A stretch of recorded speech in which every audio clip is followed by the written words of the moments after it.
Hi செல்லக்குட்டீஸ், எல்லோரும் எப்படி இருக்கீங்க? நான் ரொம்ப நல்லா இருக்கேன். இன்றைக்கி என்ன வீடியோன்னு பார்த்தீங்கன்னா, முனியா கோயில் பூத்தட்டு தான். அங்கே எல்லாருமே ஃபேமிலியாக கிளம்பியாச்சு. அக்கா வீட்டிலேருந்து வந்திருந்தாங்க. எல்லாருமே கிளம்பிட்டோம் கோயிலுக்கு.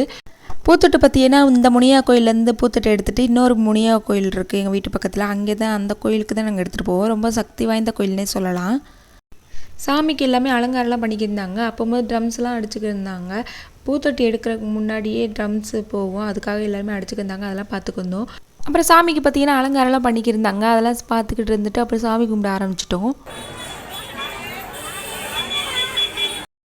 சாமிலாம் கும்பிட்டு முடிச்சோட்டி பூத்தொட்டி எடுக்க ஆரம்பிச்சிட்டோம். பூத்தொட்டி எடுத்துக்கிட்டு நம்ம வீதியில் தான் நடந்து போய்கிட்டு இருந்தோம். எல்லாருமே பார்த்துக்கிருந்தாங்க. கொஞ்சம் செய்யாக தான் இருந்துச்சு.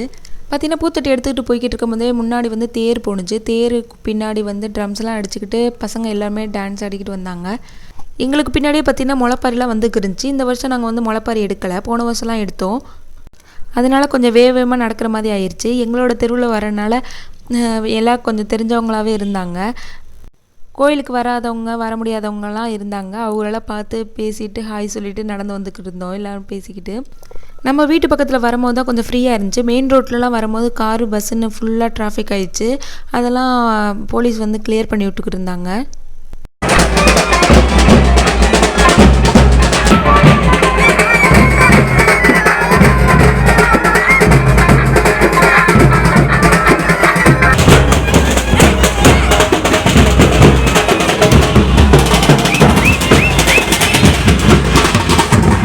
இந்த கோயிலில் பார்த்திங்கன்னா ஒவ்வொரு மண்டகப்படியாக நடக்கும். ஆனால் பார்த்திங்கன்னா திருவிழாங்கும் போது எல்லாருமே மொத்தமாக தான் இது பண்ணுவோம்.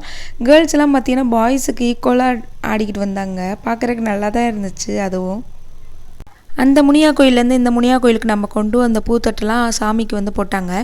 ஒவ்வொருத்தவங்க கொண்டு வந்ததே கண்டிப்பாக போடுவாங்க. இந்த கோயிலில் பார்த்திங்கன்னா அந்த முனியா கோயிலேருந்து இந்த முனியா கோயிலுக்கு பூத்தட்டு எடுத்துகிட்டு வர வழியில் நம்ம மனசில் நினச்சதெல்லாம் கண்டிப்பாக நடக்கும்னு சொல்லுவாங்க பெரியவங்க. நம்மளும் பார்த்தீங்கன்னா நம்ம எடுத்துகிட்டு வந்த பூத்தட்டை கையில் வச்சுக்கிட்டு சாமியை கும்பிட்டுக்கிருந்தேன்.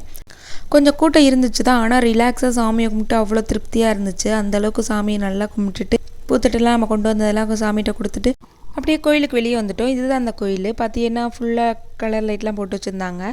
வானவடிக்கை போட்டுக்கிட்டே இருந்தாங்க. நமக்கு முன்னாடி வந்த தேர் இது தான். நம்மளோட கூட வந்தவங்களாம் மற்றவங்களும் வரட்டும்னு சொல்லிட்டு வெயிட் பண்ணிக்கிருந்தோம். அங்கேருந்து லைட்லாம் பார்த்துக்கிருந்தேன்.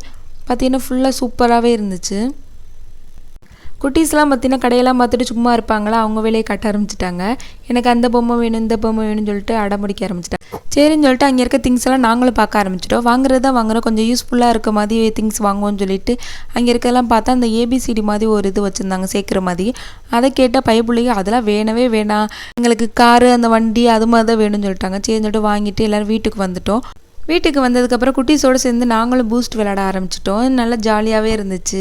ரொம்ப நாளைக்கு அப்புறம் விளையாடுறதுனால என்னமோ தெரில, அவ்வளோ சந்தோஷமாக இருந்துச்சு.